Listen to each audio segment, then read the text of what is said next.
आप देख रहे हैं अल्फा डिफेंस हिंदी में आपका स्वागत है।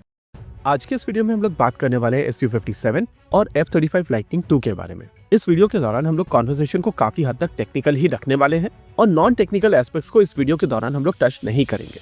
वीडियो को शुरू करने से पहले मैं सबसे पहले आपको बता देता हूँ कि इन दोनों एयरक्राफ्ट में से किसी भी एयरक्राफ्ट को लेकर अभी तक भारतीय वायुसेना की तरफ से मन नहीं बनाया गया है और किसी भी चीज को एक्चुअली डील तक पहुंचने में अभी बहुत सारा समय है। Defence secretary R K. सिंह की तरफ से काफी इंटरेस्टिंग तरीके से एक्सप्रेस किया गया था कि अभी यूएस की तरफ से केवल ऑफर आया है और एरो इंडिया के दौरान रशिया की तरफ से भी केवल ऑफर ही आया है, यानी कि इन दोनों एयरक्राफ्ट को लेकर अभी तक किसी भी तरीके का डिसीजन नहीं लिया गया है।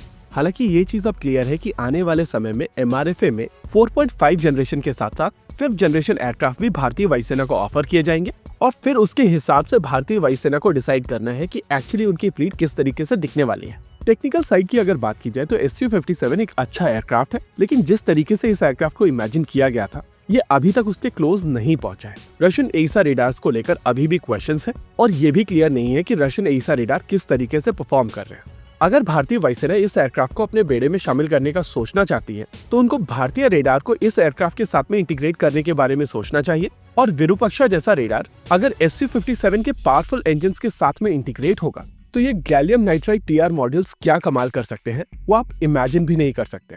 वैसे अगर इंजन के बारे में बात की जाए तो Su-57 के करंट इंजन AL-41 के डेरिवेटिव्स है और ये डेरिवेटिव इंजन 4.5 जनरेशन Su-35 के लिए बनाए गए थे, यानी कि Su-57 को अपने पूरे पोटेंशियल पर अगर भारतीय वायुसेना को यूज करना है तो भारतीय वायुसेना को इस एयरक्राफ्ट के एक्चुअल इंजन की आवश्यकता होगी और इस एयरक्राफ्ट के जो एक्चुअल इंजन है वो अभी तक पूरी तरीके से प्रोडक्शन में नहीं गए हैं। हम लोग यहाँ पर बात कर रहे हैं AL-51 इंजन के बारे में जो अभी तक फुल स्विंग प्रोडक्शन में नहीं गए हैं और इन इंजन के साथ में Su-57 पूरी तरीके से टेस्ट भी नहीं किए गए। Su-57 के साथ में तीसरी परेशानी है कॉम्प्रोमाइज स्टेल्थ को लेकर। यह एयरक्राफ्ट पूरी तरीके से स्टेल्दी नहीं है और हम सभी को पता है कि सामने की ओर से देखने पर इस एयरक्राफ्ट के इंजन के ब्लेड्स बाहर से दिखाई देते हैं। हालांकि बहुत सारे क्लेम्स ऐसे भी हैं कि लेविकॉन्स के चलते ये मास्क हो जाते हैं, लेकिन हर एक सिचुएशन में आप लेविकॉन्स को नीचे नहीं रख सकते। एक और परेशानी जो Su-57 के साथ में प्रोमिनेंट है वो है इंफ्रारेड सर्च एंड ट्रैक। इस एयरक्राफ्ट के साथ में traditional infrared search and track यानी कि IRST का प्रयोग किया जाता है, जबकि सभी 5th जनरेशन एयरक्राफ्ट के साथ में इलेक्ट्रो ऑप्टिकल टारगेटिंग सिस्टम यानी कि EOTS का प्रयोग किया जाता है। अब इन सभी कमियों के साथ में अगर भारतीय वायुसेना को ऐसा लगता है कि यह एयरक्राफ्ट भारतीय वायुसेना को वो एज प्रोवाइड करेगा जिससे वो चाइनीज थ्रेट को डील कर सकते हैं तो भारतीय वायुसेना को इस एयरक्राफ्ट को कंसीडर करना चाहिए, क्योंकि इवेंचुअली वैसे भी भारतीय वायुसेना आने वाले समय में MRFA के तहत बाहर से फाइटर जेट अक्वायर करने वाली है। लेकिन MRFA के साथ में भारतीय वायुसेना की कोशिश थी कि देश में एक प्राइवेट सेक्टर कंपनी के पास में वो इंफ्रास्ट्रक्चर हो जो HAL के पास में मौजूद है, और ये चीज दो तरीकों से ही पॉसिबल है। या तो आप बाहर से किसी एयरक्राफ्ट को अक्वायर करके देश में इंडस्ट्री को सेटअप करें या फिर इंडिजिनस प्रोग्राम की प्राइवेट लाइंस बनाई जाए। अनफॉर्चुनेटली जिस तरीके की प्राइसिंग के साथ में हम लोग इंडिजिनस वेपन सिस्टम्स को अक्वायर कर रहे हैं उसके साथ में प्राइवेट सेक्टर उतनी मार्जिन में ऑपरेट नहीं कर पाएगा और लगभग 1.5 गुना कॉस्ट पर इन एयरक्राफ्ट को भारतीय वायुसेना खरीदेगी नहीं। यही कारण है कि यहाँ पर एक डेडलॉक बना हुआ है और भारत सरकार के लगातार कोशिशों के बावजूद, टेक्नोलॉजी प्लेटर पर सर्व करने के बावजूद कोई भी सामने नहीं आ रहा है। F-35 के बारे में अगर हम लोग बात करें तो मुझे यूएस के रिलायबिलिटी फैक्टर के ऊपर बात करने की आवश्यकता नहीं है और ये चीज आप में से ज्यादातर लोग पहले से ही जानते हैं। नेचुरल है कि इस एयरक्राफ्ट को अक्वायर करने में भारतीय वायुसेना का काफी कैपेक्स जाएगा और आप नहीं चाहेंगे कि यह एयरक्राफ्ट हैंगर ब्यूटी बनकर बैठे। लेकिन अगर प्योरली क्षमताओं की बात की जाए तो F-35 के ऊपर कई सारे अपग्रेड ऑलरेडी हो चुके हैं और जिस एयरक्राफ्ट के बारे में आप सुनते आए हैं वो एयरक्राफ्ट आज के F-35 से काफी डिफरेंट है। एग्जाम्पल के तौर पर इस एयरक्राफ्ट में जाने वाला एइसा रेडार AN/APG-81 लगभग 1600 TR मॉड्यूल्स के साथ में आता था और उसमें गैलियम आर्सेनाइड टेक्नोलॉजी का प्रयोग किया जाता है। लेकिन साल 2025 में AN/APG-85 रेडार प्रोडक्शन में जाएगा और ये रेडार गैलियम नाइट्राइड टेक्नोलॉजी से लैस होगा, जिसके चलते इसके TR मॉड्यूल और पावर हैंडल करने की क्षमता और ज्यादा होगी। दूसरी चीज, इस एयरक्राफ्ट में यूज होने वाला AN/ASQ-239 Barracuda electronic warfare system cognitive electronic warfare system होने वाला है, यानी कि ट्रू सेंस में यहाँ पर AI टेक्नोलॉजी का प्रयोग किया जाएगा और ये smart electronic warfare sweet enemy radar से आ रहे सिग्नल्स के हिसाब से ऑटोमेटिकली अपने आप को अडेप्ट करेगा और उसके ऊपर जैमिंग या काउंटर मेजर सिस्टम्स आसानी से डिप्लॉय कर पाएगा। इस तरीके की क्षमता इस समय किसी भी इलेक्ट्रॉनिक वॉरफेयर स्वीट में नहीं है। लेकिन इस एयरक्राफ्ट को भारतीय वायुसेना के दूसरे सिस्टम्स के साथ में इंटीग्रेट करना बहुत मुश्किल होगा। हालांकि ऐसा नहीं है कि भारतीय वायुसेना इसको इंटीग्रेट नहीं कर पाएगी, लेकिन इसको पूरी तरीके से इसके फुल पोटेंशियल पर यूज करना मुश्किल होगा। चलिए, अब आपके पास में इन दोनों एयरक्राफ्ट को लेकर पॉजिटिव्स और नेगेटिव्स हैं, और मैं पर्सनली यहाँ पर कहूंगा कि भारतीय वायुसेना को यहाँ पर एक ट्रेड ऑफ अचीव करना पड़ेगा, जिसके बेसिस पर डिसाइड किया जाएगा कि कौन सा एयरक्राफ्ट उनके लिए सबसे बेहतर है। रही बात इंडिजिनस ऑप्शंस की, तो एज अ कंट्री हम लोग इन चीजों को लेकर सीरियस नहीं है, और ये चीजें आपको तभी समझ में आएंगी जब आप डिटेल्स में जाएंगे। मार्क 1 के इंजन अभी तक डिलीवर नहीं हुए हैं, और रिसेंटली हम लोगों को जो इंटरेस्टिंग चीज पता चली है वो इसके लॉन्चर को लेकर है। लॉन्चर्स बाहर से आने हैं, और इसी वजह से अभी तक अस्त्रा मिसाइल सिस्टम का टेस्ट इसके साथ में नहीं हुआ है। यही वो पॉइंट था जिसको लेकर चीफ सबसे ज्यादा नाराज थे। अनफॉर्चुनेटली हम लोगों को अभी ये चीज पता नहीं है कि किसका ये डिसीजन था कि यहाँ पर लॉन्चर्स बाहर से अक्वायर किए जाएंगे।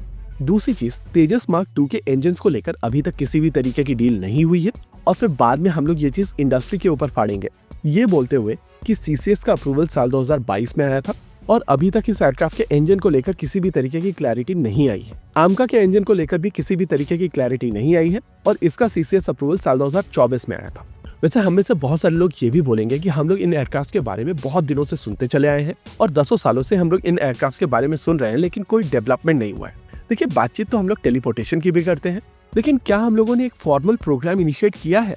डिफेंस में कोई भी प्रोग्राम तब तक फॉर्मल नहीं माना जाता है जब तक सीसीएस का अप्रूवल नहीं आता है। मार्क 2 का सीसीएस अप्रूवल साल 2022 में आया था, और वो भी कंडीशनल, उसको इंजन डील के साथ में लिंक किया गया था, और आमका का सीसीएस अप्रूवल साल 2024 में आया। अब ये कह देना कि इन प्रोजेक्ट्स को लेकर मैं पिछले 10 साल से सुनता चला आया हूँ, तो वो भैया आपकी परेशानी है। जो लोग आपको इन प्रोजेक्ट्स के बारे में सुना रहे थे, उनसे आपको पूछना चाहिए था कि सीसीएस अप्रूवल कब आएगा। अच्छा, इसमें मेरा नाम मत ले देना। मेरा पहला वीडियो साल 2020 में आया था, और वो भी विंग के टेंडर को लेकर आया था। साफ साफ उस वीडियो में बताया गया था कि विंग का टेंडर आया है, जिसके बेसिस पर हम लोगों ने समझने की कोशिश की थी कि ये एयरक्राफ्ट कैसा दिखेगा।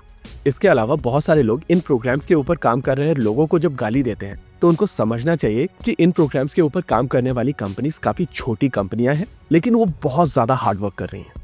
तेजस प्रोग्राम के दौरान जिस तरीके से इन कंपनीज को नर्चर किया गया है, उससे इस समय देश में एक इकोसिस्टम बना है, और डायनामेटिक टेक्नोलॉजीज, वेम टेक्नोलॉजीज, अल्फा टू कोल, ये छोटी छोटी कंपनियां बड़े कॉर्पोरेट हाउसेस की तरह बहुत ज्यादा पैसे के ऊपर नहीं बैठी हुई हैं, लेकिन एक अनसर्टेन इन्वायरमेंट में एचएएल के साथ में आकर ये कदम से कदम मिला रही हैं, और एचएएल की तरफ से इन कंपनीज को ज्यादातर टेक्नोलॉजी ट्रांसफर करके और ज्यादा वर्कलोड देने की कोशिश की जा रही है। इनफैक्ट अगर तेजस मार्क 2 की बात की जाए, तो अभी इस प्रोटोटाइप में बहुत सारे इंपोर्टेड कंटेंट है, जिनको आगे चल के इंडिजिनाइज किया जाएगा, और इसी करंट फॉर्म में इस प्रोटोटाइप के ऊपर लगभग 25 से 30% indigenous content private sector company से एक्वायर किया जा रहा है। ओवरऑल हर चीज का ब्लेम किसी एक के ऊपर फोड़ देना सही नहीं है, और जब तक आप पूरी डिटेल्स नहीं जानते हैं, तब तक आपको और ज्यादा चीजों के बारे में जानने की कोशिश करनी चाहिए। इस पूरे डिबेट के दौरान मैंने एक चीज बार बार कही है कि अगर F-35 के साथ में लिंक करके F-21 भारत को बेचा जाता है, तो ये भारत के लिए एक बहुत बड़ा ट्रैप होगा। इस चीज को एक्सप्लेन करते हुए हम लोगों ने अपनी वेबसाइट के ऊपर एक आर्टिकल लिखा है, और उस आर्टिकल में हम लोगों ने साफ साफ एक्सप्लेन किया है कि किस तरीके की मैन्युफैक्चरिंग टेक्नोलॉजी इस समय F-16 में यूज की जाती है, और अगर वो मैन्युफैक्चरिंग टेक्नोलॉजी भारत में आती है, तो भारत 10 साल पीछे जाएगा। फिर से मैं यहाँ पर एक चीज रिपीट कर देता हूँ कि मैं नहीं कह रहा हूँ कि F-21 हो रहा है, मैं ये कह रहा हूँ कि अगर F-21 होता है तो भारत को उसका बहुत नुकसान होगा, और ये जो 10 साल पीछे जाने वाली बात है, वो अनफॉर्चुनेटली प्राइवेट सेक्टर के लिए ज्यादा बड़ी परेशानी होगी, क्योंकि F-21 को प्राइवेट सेक्टर के साथ में लिंक किया जा रहा है। चलिए, वीडियो थोड़ा लंबा हो गया है, इनफैक्ट रेगुलर लेंथ का डबल हो चुका है, लेकिन कैंडिड तरीके से हम लोगों ने अपनी पूरी बातें यहाँ पर रख दी हैं, और अब आगे से इस टॉपिक के बारे में हम लोग वीडियो तभी करेंगे जब कोई सॉलिड डेवलपमेंट होगा। इसी के साथ आज के इस वीडियो में रखते हैं केवल इतना ही। वीडियो को अंत तक देखने के लिए धन्यवाद। देखते रहिए अल्फा डिफेंस। जय हिंद।